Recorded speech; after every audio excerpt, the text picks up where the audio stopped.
Bismillahirrahmanirrahim. Selamat pagi, salam sehat, salam sejahtera untuk para mahasiswa, mahasiswi Aro Gakopin. Pada kesempatan kali ini kita akan memasuki tema baru, yaitu kita akan bicarakan ataupun kita akan membahas mengenai takdir. Ya. Berikut adalah persamaan atau sinonim dari kata takdir. Jadi takdir itu bisa mempunyai arti garis hidup, ya, bisa juga artinya ketentuan, bisa juga artinya ganjaran, bisa juga artinya itu kodo dan kodar, atau juga memiliki arti suratan. Jadi Tuhan itu telah mengatur segala kehidupan yang ada di alam ini. Semua yang terdapat di alam ini, mulai dari yang terkecil hingga yang paling besar, tunduk kepada perintah Tuhan. Benda-benda angkasa yang terdapat dalam tata surya itu juga telah diatur sedemikian rupa. Ya. Inilah keteraturan alam yang telah ditetapkan oleh Tuhan. Ketetapan Tuhan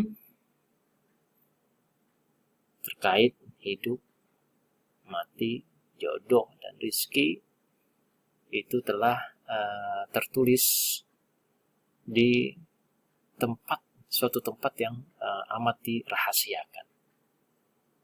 Jadi yang hanya tahu hanya Tuhan. Makhluk lainnya tidak ada yang tahu. Tugas manusia adalah senantiasa berusaha, berdoa untuk menggapai cita-cita, baik di dunia maupun di akhirat. Dengan demikian,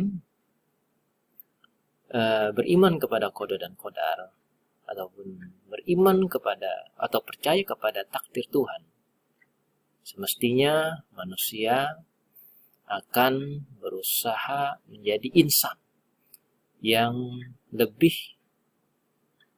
baik dari hari ke hari. Untuk itu, agar kita lebih dapat memahami apa arti takdir itu sendiri, maka dalam kesempatan ini kita akan masuk pada pengertian takdir. Takdir ini merupakan kumpulan dari dua kata, yaitu kodo dan kodar.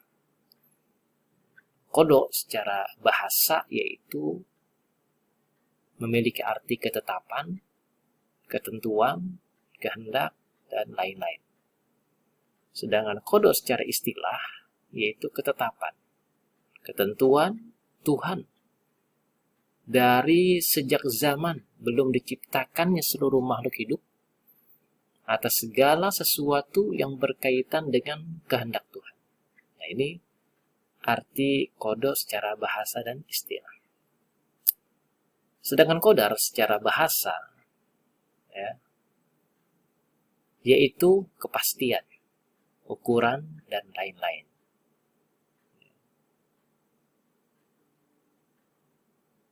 Sedangkan qadar secara istilah yaitu aturan atau ukuran.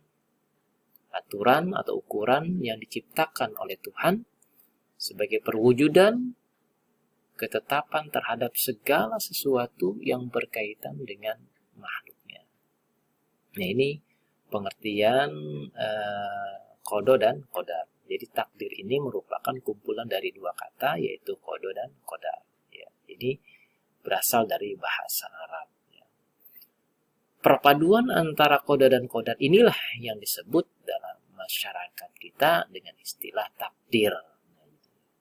Jadi di masyarakat kita ini dikenal dengan sebutan takdir, ya, dengan istilah takdir.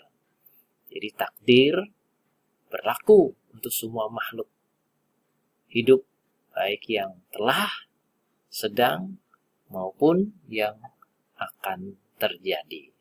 Nah ini pengertian dari takdir. Adapun hubungan antara qada dan qadar itu ibarat hubungan antara rencana dan pelaksanaan. Jadi sebelum segala sesuatu itu dilaksanakan harus direncanakan terlebih dahulu.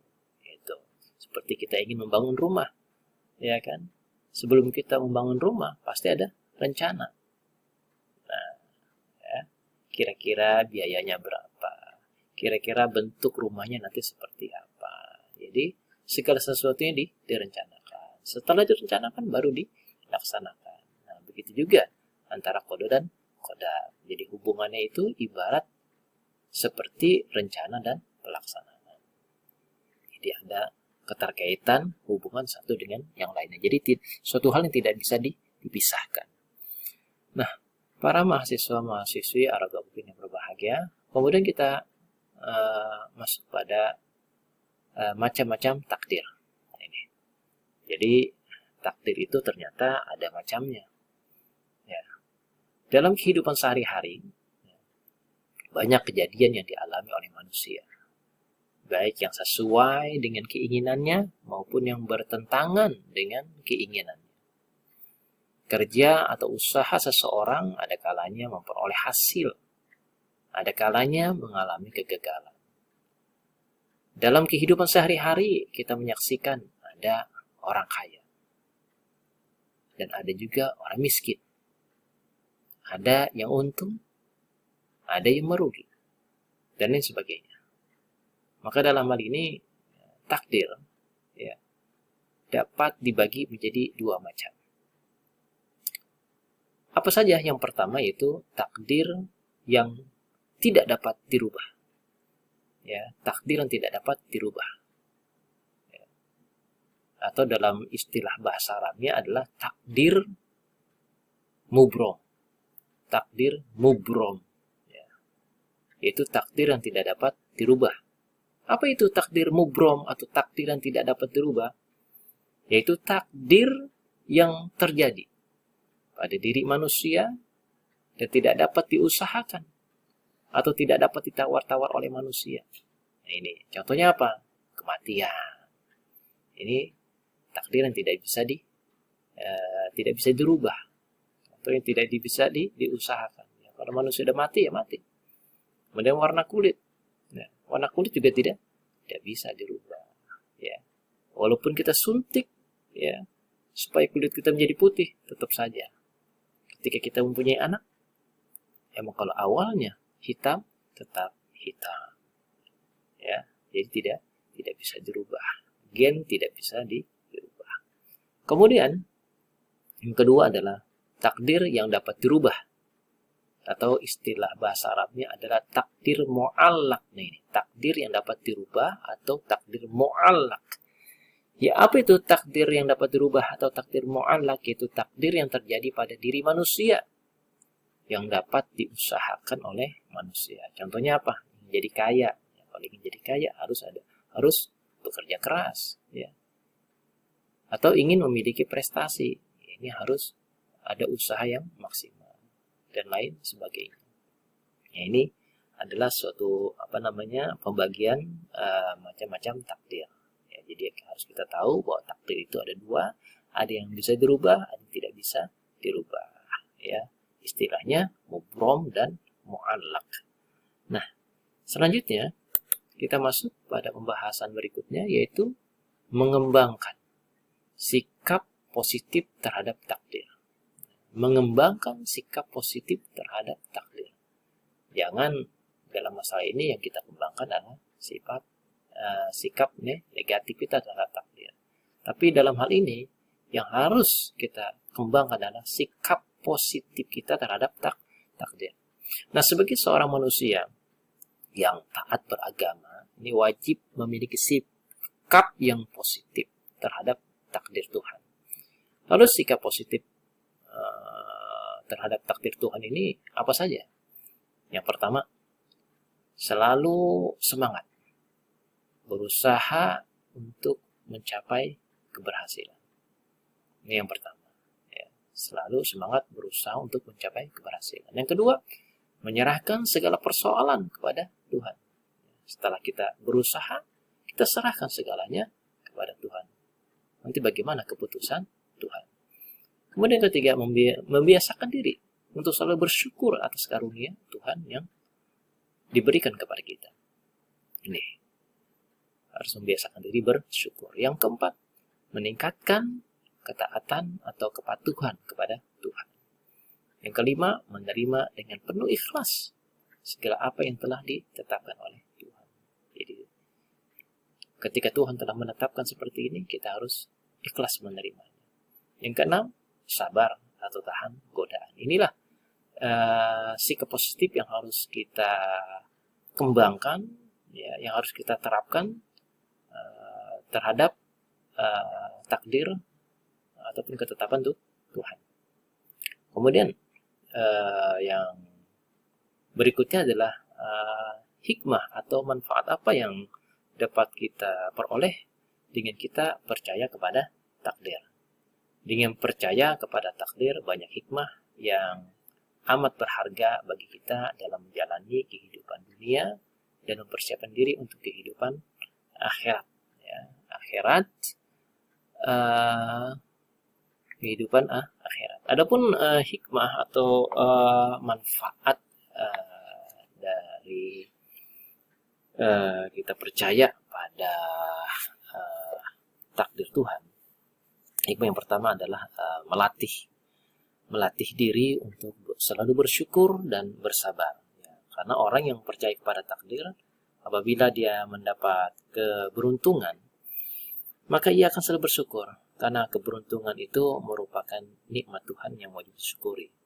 Sebaliknya, apabila terkena musibah, maka ia akan bersabar. Karena hal tersebut merupakan ujian baginya dan sudah merupakan kehendak Tuhan. Nah, ini hikmah yang pertama. Hikmah yang kedua, menjauhkan diri dari sifat sombong dan putus asa. Jadi orang yang tidak percaya, ya, orang yang tidak percaya kepada takdir, apabila dia memperoleh keberhasilan, ia akan menganggap keberhasilan itu adalah semata-mata karena hasil usahanya sendiri. Ya. Ia pun merasa dirinya hebat. Apabila ia mengalami kegagalan. Tapi sebaliknya, apabila dia mengalami kegagalan, ia mudah berkeluh kesah dan berputus asa. Karena ia tidak menyadari bahwa kegagalan itu sebenarnya adalah ketentuan Tuhan. Yang ketiga, memupuk sifat optimis dan giat bekerja. Manusia tidak mengetahui takdir apa yang akan terjadi pada dirinya. Semua orang tentu menginginkan nasib baik dan beruntung. Keberuntungan itu tidak datang begitu saja, tetapi harus diusahakan. Oleh sebab itu, orang yang percaya pada takdir itu senantiasa optimis dan giat bekerja untuk meraih kebahagiaan dan keberuntungan. Itu adalah hikmah yang ketiga ataupun hikmah yang keempat, ya, dapat menenangkan jiwa. Orang yang percaya kepada takdir itu senantiasa mengalami ketenangan jiwa dalam hidupnya. Sebab apa? Sebab ia selalu merasa puas dengan apa yang ditentukan Tuhan kepadanya. Jika beruntung atau berhasil, ia bersyukur. Jika terkena musibah atau gagal, ia bersabar dan berusaha lagi. Itu di antara hikmah atau manfaat percaya kepada takdir. Mungkin ini saja yang dapat Bapak sampaikan. Mudah-mudahan ada manfaatnya bagi kita semua, ya, sehingga kita lebih yakin lagi dengan adanya takdir dan menyikapi dengan sikap yang positif. Ya, akhir kata, Assalamualaikum warahmatullahi wabarakatuh.